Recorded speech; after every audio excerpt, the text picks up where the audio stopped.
For some colleagues looking at the pre-election polling, they must have been fairly certain that they would sit here as an MSP. For me, I still remain surprised that I stand here today to make my first speech to this Parliament.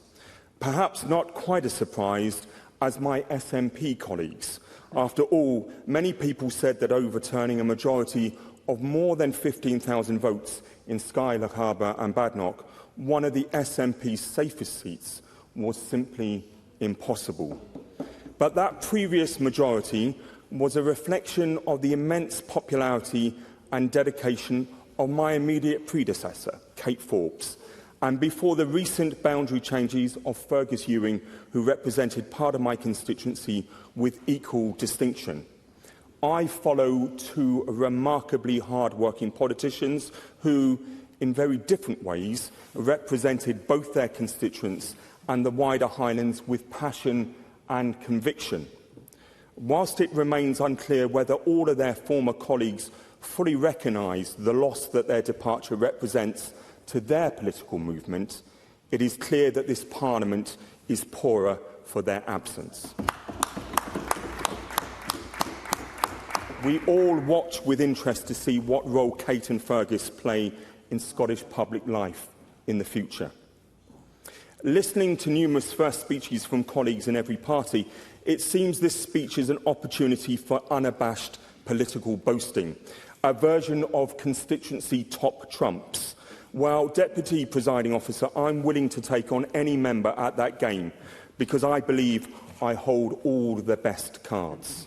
My Skye, Loch Harbour and Badenoch constituency has Britain's tallest mountain, Ben Nevis, our deepest loch with its own forgotten monster, Morag, the largest body of fresh water in the UK, Loch Ness, with its rather more famous monster, the most westerly point on the British mainland at Ardnamurchan, three of Scotland's 5 ski centres, Glencoe, Nevis and Cairngorm, the largest landslip in Britain, the beautiful Trottenish Ridge on Skye, even the World Porridge-making Championships in Carbridge, and Dingwall, the site of a Norse Parliament that predates the so-called Mother of Parliaments in Westminster.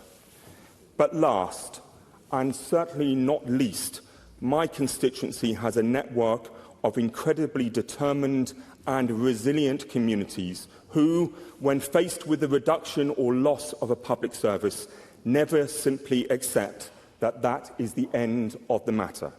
They roll up their sleeves, they organise, they fundraise, they volunteer, and they get things done. Perhaps that is why support for the Liberal Democrats has traditionally been strongest in the Highlands, because like those communities, we believe in getting things done. Today's debate is about wealth taxation and how we fund our public services.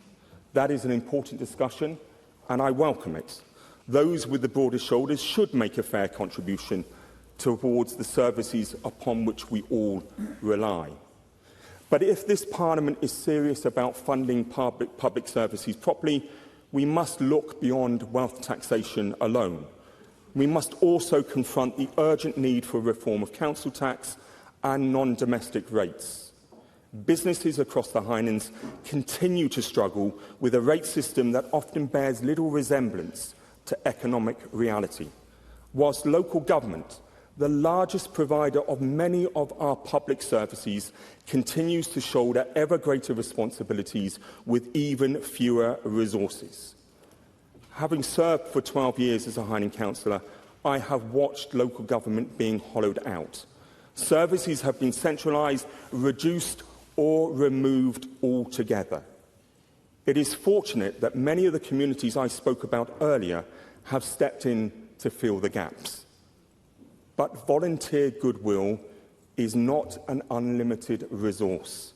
Communities cannot be expected indefinitely to provide public services at cut price rates while government retreats. Because this debate is not ultimately about tax, it is about people. For 17 years, I had the privilege to run my Highland Village post office. Behind a post office counter, you see people at their very best. You also see them at their lowest ebb. Behind every transaction is a story. The small business owner frustrated watching decades of underinvestment in Hynham roads that add costs, delays and uncertainty to every working day. The supermarket worker struggling to stay in employment because bus services have been cut back. A £2 fare cap means very little if there is no reliable bus to catch. The parent furious that their child had gone an entire academic year without a permanent maths teacher as they approached their National 5 exams. The man living with bipolar disorder being told he would have to wait a month for a telephone appointment with his own GP. The patient living with chronic pain, facing repeated long journeys simply to access treatment that should be available closer to home.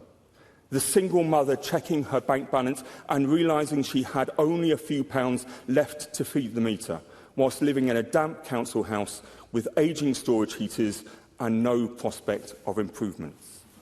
Or the lady in early stages of dementia, standing bewildered and confused, who I hugged every week, tears streaming down her face, not knowing what she would do when her husband, her rock, was placed in a care home 2 hours away because there were no beds closer to home. That is the reality of public services for too many of our constituents. My motivation for standing for election was simple. I want to be a champion for the Highlands. I want to be a voice for the Highlands. Above all, I want to be a voice for those people, to help build public services that are accessible, reliable and closer to home, and that are there when people need them most. That is the task I set myself as I take my place in this Parliament, and I look forward to working with members across the Chamber to deliver it. I am humbled and proud to be here today to serve the residents of North East of Scotland. And that's thanks to our helpers, family and friends, and also people on the doorsteps who remember the good days of Mike Rumbles, Nicole Stephen, Alison McInnes, and also certainly Robert and Malcolm. Indeed, the Scottish Liberal Democrats are back in the North East of Scotland. And I hardly believe in our ability to be there alongside the residents and work for them and with our businesses and education institutions, or industry and our third sector. But one topic which makes me wanting more than everything to help people with as fast as possible to have a better life and a fairer life is the debate we are having today on the motion on childcare. Colleagues, I hope we are all aware of the fact that the United Kingdom has the highest cost for childcare compared to the rest of Europe. And that's one of the reasons our economy is not progressing the way it should be. When parents have to stop working or reduce hours or take a step back in their careers, that's not right. It is not right that they are only be able to work the hours and the times they can, or need to fit childcare around the hours the job demands them to do. And many parents wait 3 years between children to afford the childcare, or some do night shifts and weekend shifts to take turns to cover the childcare, or some have to move closer to their relatives or make their relatives move closer to them. I was surprised when the SNP manifesto landed with the promise of free childcare or support on childcare from 9 months onward.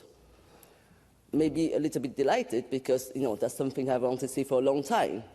But I also wonder why it took them so long to see the cost of childcare being a monroe in the achievement for a fairer society and help to grow our economy. Colleagues, 19 years in government, the babies born when the SNP arrive in power can have babies of their own now. No, our goals with the Scottish Liberal Democrats seems to not be as fancy and as affordable. That's because we budgeted the cost of our manifesto promises. We know, in my ward, the average cost for 8 to 5 p.m., 5 days a week, is around £1,750 without the 1140 hours. So I question the budget we have tabled for cover that childcare for 9 months. We know at the Scottish Liberal Democrats that free breakfast clubs is nearly impossible to deliver in a rural region. And any of you who work in any rural council will know that as well. We know the help with the childcare needs to be serious, fair, and help parents to work or go back to work. I know as a councillor as well, in one of the most underfunded councils, that decisions that we make here in Holyrood cascade down to local governments, but the cost for underfunded council to deliver these decisions are unfair depending where you live in Scotland, and increase the risk for localities which are overstretched already to have to find saving elsewhere. As Scottish Liberal Democrats, I will scrutinise that those promises and the funding to deliver them follow.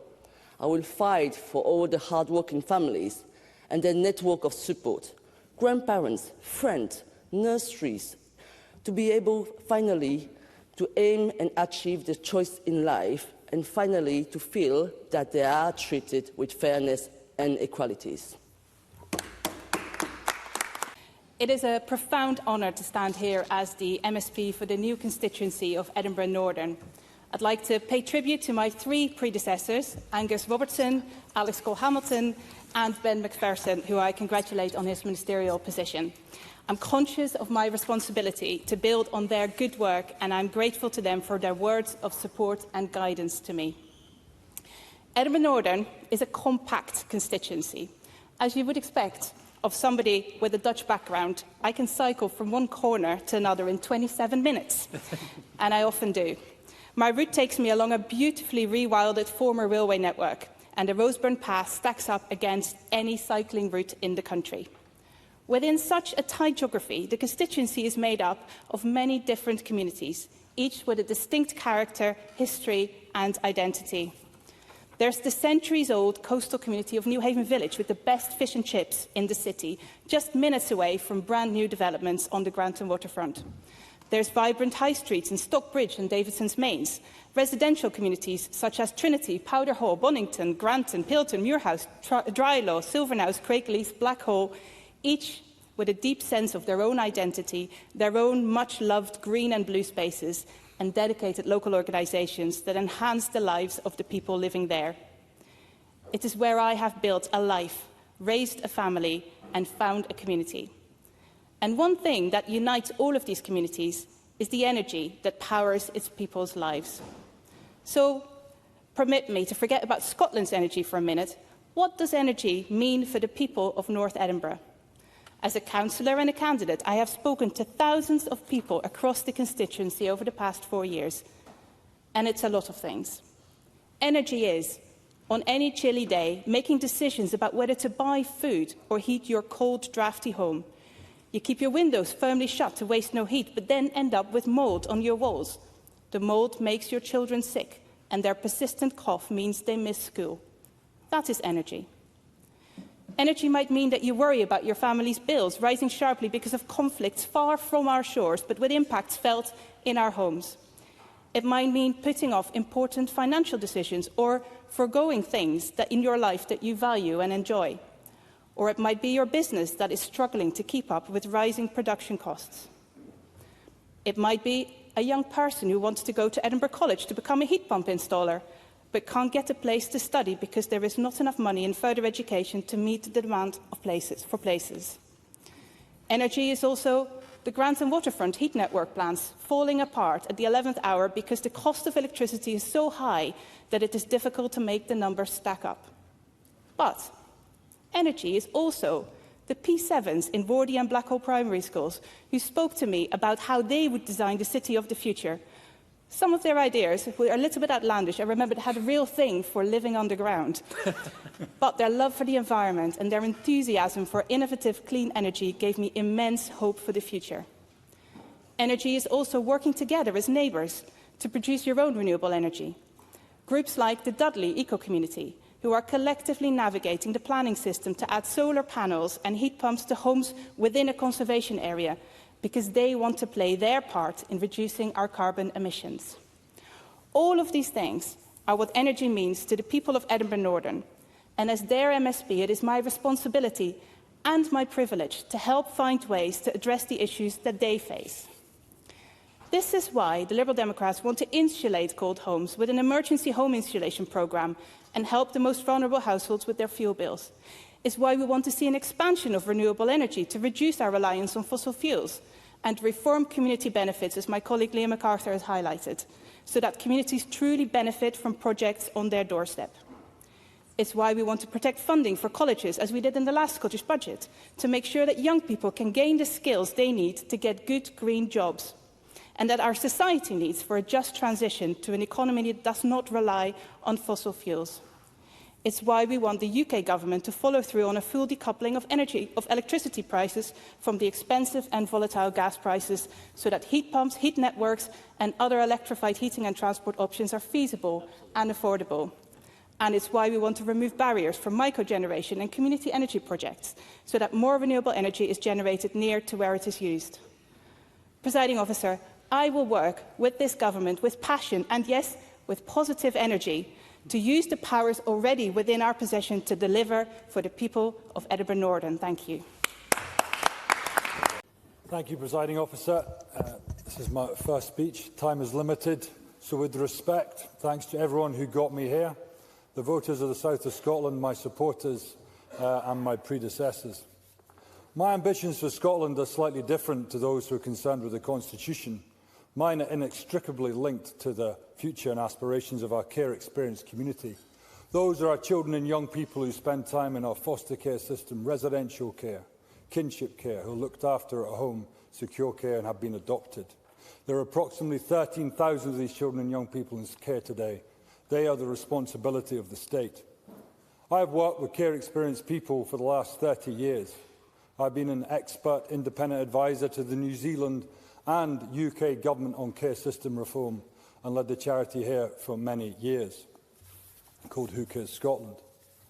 A good friend of mine, Tony MacDonald, he was a care-experienced young guy and spent most of his time, his childhood, in care. When he was 12 years old, he recalled wanting to go home and visit his mum, as he went to the phone in the corridor of his children's home and called her. But Tony's mum had her own struggles. He said, "Nah, Tony, can't cope this weekend." Tony felt the pain of rejection. The shame that came with that is the most corrosive feeling of all that quickly turned to anger. He slammed down the phone and very quickly he was restrained by 3 adult members of staff, pinned to the ground with such force that they ruptured his gut on the doorstep. He was held there for 20 minutes. Tony would recall in later years, how did they see me as a threat? I was a wee boy. I just wanted a cuddle. I wanted to be held, to be told I mattered and that I was loved. The state would go on to spend over £1 million not loving Tony through his childhood. And an unloved child can quite easily turn into an angry young man. Unfortunately, that's what happened to Tony. He would spend 3 months after his 16th birthday, he was sent to prison where he would spend most of the next 6 years. But there's hope.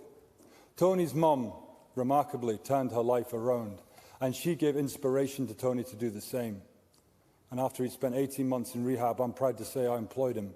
And I employed many other care-experienced people too, like Tony, brilliant, inquisitive, intelligent young people who are born the same as any of us. They have the right to claim and expect to be claimed and loved. And many remarkable people in Scotland do just that.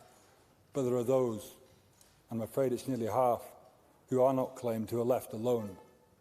For them, life is difficult. In fact, the personal and societal cost is tragic.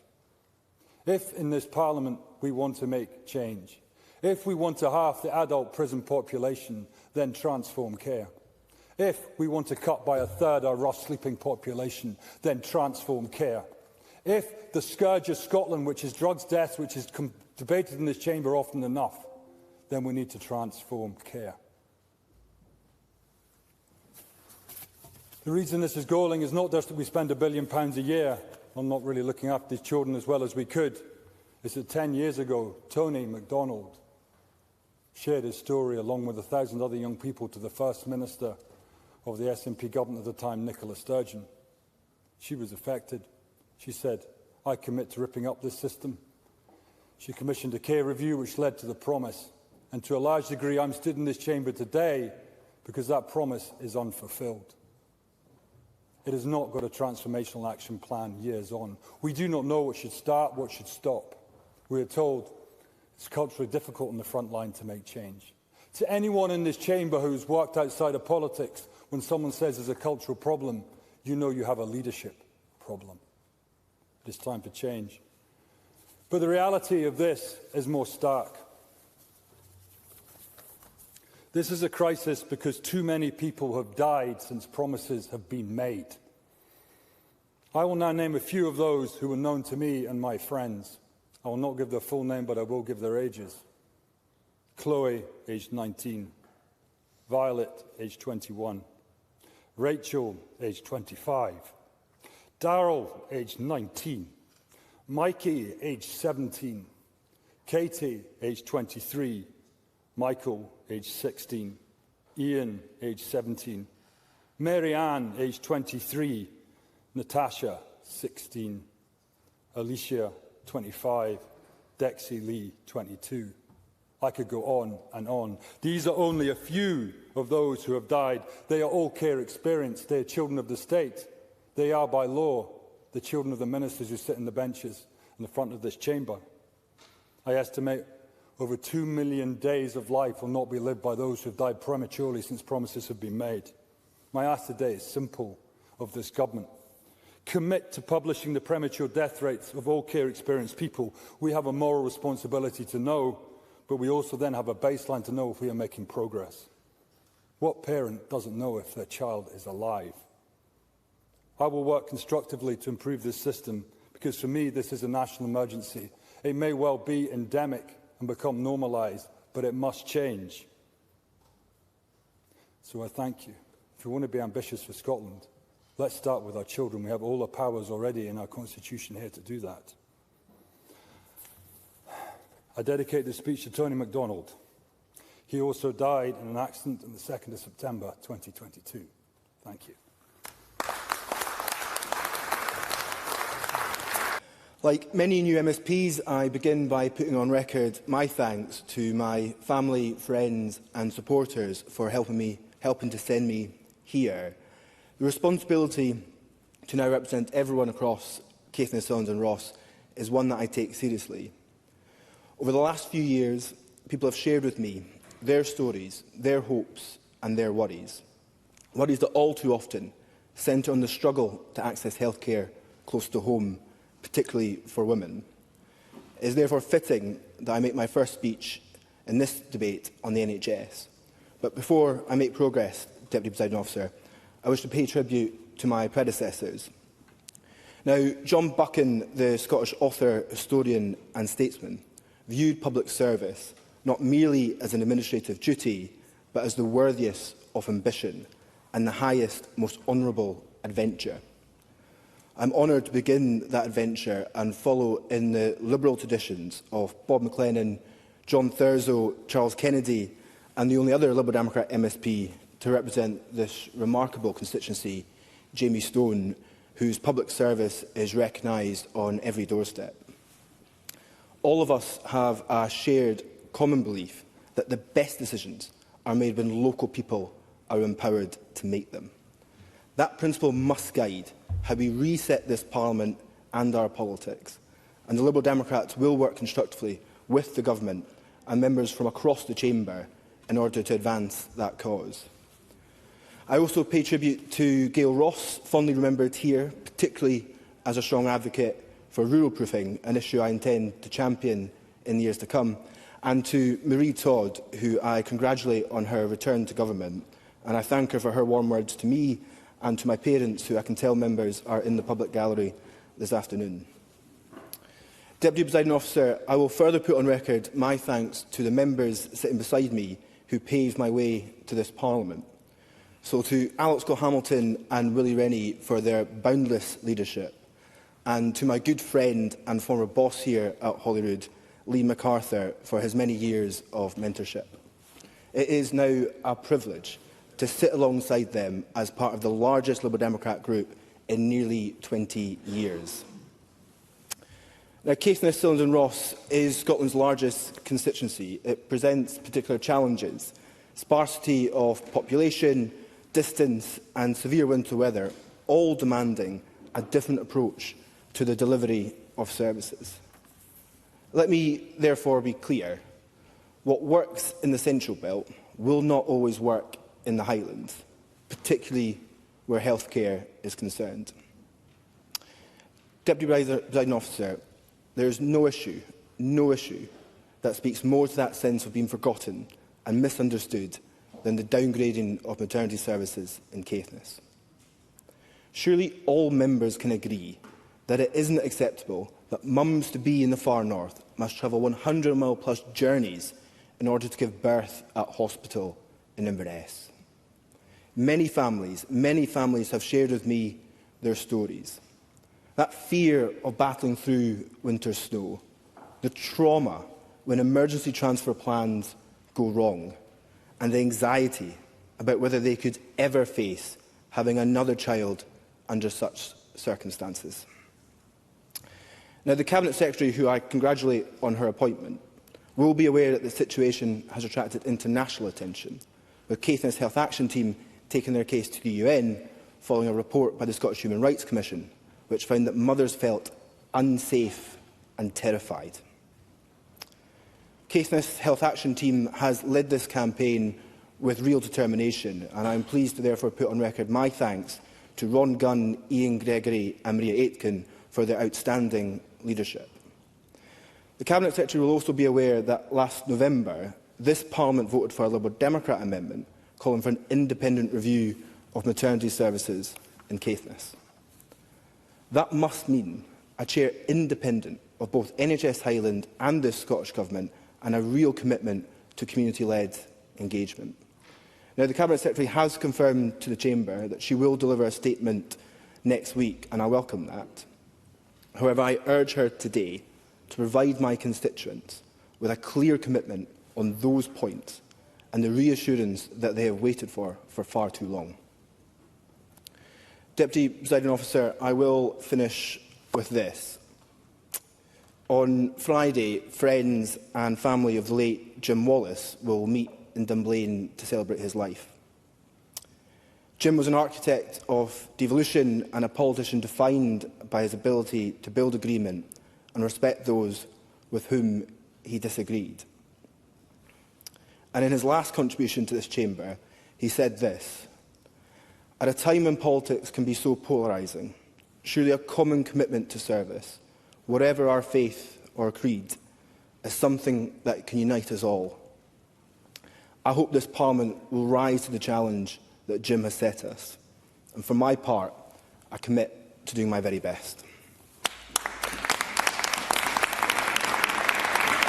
As this is my first speech, I'd like to pay tribute to my predecessor, Rona Mackay, who served the people of Strathkelvin and Bearsden for a decade, and to thank her for her efforts in the community over that time. This is the first time the Lib Dems have won this seat at the Scottish Parliament, but I want to recognise the excellent local work done over the years by Jo Swinson and my current colleague at Westminster, Susan Murray. From Bearsden in the west through Bishopbriggs, Lennoxtown, Campsie and Torrance, to Lenzie, Kirkintilloch and Twecker in the east, each part of Strathkelvin and Bearsden is brimming with history, natural beauty and, most importantly, the very best people. Over the last year, I've had the pleasure of meeting thousands of them. And as I said to many of them on the doorsteps, I can't promise to fix everything or to be perfect, but I do promise to work hard, to be centred on service and to bring your voice loudly and clearly to this Parliament. Being elected MSP for the area I grew up in and where I'm raising my family is an honour and a responsibility I do not take lightly. I will use this incredible opportunity I've been given to push for positive change. And opportunity is what it's all about. Providing young people with the right opportunities at the right time is a big part of why I got involved in politics. And often sport provides a gateway for those opportunities. As we've heard, it has an important part to play in mental and physical health, providing challenge and community. It's important that the Summer of Sport we have ahead helps to provide those opportunities at the grassroots level, so that all people from all backgrounds can access them. And to allow that to happen, we need to make sure local authorities are properly funded. Chronic underfunding of local councils has forced them to make cuts for years. Often leisure and sporting facilities are the first to be impacted. Right now, key facilities are under threat of closure, like the only diving school in the west of Scotland. 13-year-old Heather Graham from Bearsden in my constituency has won a gold medal for diving. She'd have to give up the sport entirely if her diving school in Ayr closes. I hope to hear a positive response from the Minister on that in her closing remarks. And as we look ahead to the World Cup, let's follow the lead of our own national team. It was their grit, audacity and teamwork that got them to the World Cup in the first place. I think we could use some of that here too. Presiding Officer, I plan to be really robust in holding the government to account and holding power to account. But in doing that, I will always be focused squarely on what truly matters to the people I represent. And they want us to work together to find solutions. They really just aren't interested in party politics or the political bubble. So many of them are struggling, really struggling, and they've lost faith in politics. They've lost faith in this place to improve their lives. They're tired of a political culture that rewards division with attention and punishes collaboration, and I'm tired of it too. We don't have time for all that anymore. We have to focus on fixing things and on getting things done. I know members across this chamber want to make things better for their constituents, and I think we should all work together to make that happen. I want to end with a wee story. My late grandfather was raised on a farm in the remote west coast of Ireland. He used to walk to school every day in bare feet. He came to Scotland as a young man and worked hard to build a future for his family. It's the same story for many of our grandparents. He actually bought me this suit when I was just 13 years old. He said it was far too big at the time, and it was too big at the time. But he said that one day I would grow into it. And I think he would have got a real kick out of seeing me wearing it in the chamber here today. So I dedicate this first speech to him and to my wee 3-year-old boy, and I hope in some way I've started to grow into this jacket. Now it's time to crack on with providing a better future for those who will come after us. Because I suppose at the end of the day, that's all of this, what all this is really all about. Thank you. I would like to declare before I progress in my maiden speech that I'm a councillor for the Highland Council and I'm a volunteer of Lyme Disease UK and Lyme Resource Centre. I would like to thank my predecessors for all their service and the people of the Highlands and Islands for placing their trust in me and sending me to this Parliament. It is an immense privilege to stand here today, not only because I had the honour of representing the incredible people of the Highlands and Islands, where I was born and raised, but because there was once a time when my family and I feared that I wouldn't be alive today. There are many issues that I could speak about when it comes to healthcare in the Highlands and Islands, but today I would like to speak about something which remains largely hidden from view. I'd like to speak about chronic illness, and I would like to do so through my own experience. As a teenager, I was bitten by a tick which infected me with Lyme disease. What should have been a few weeks of treatment became years of medical uncertainty.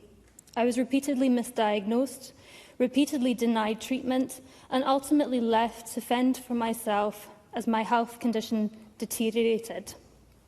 I spent over 8 years of my life largely housebound and bedbound because of this. While my friends were studying, travelling, building their futures, I was fighting simply to survive each day.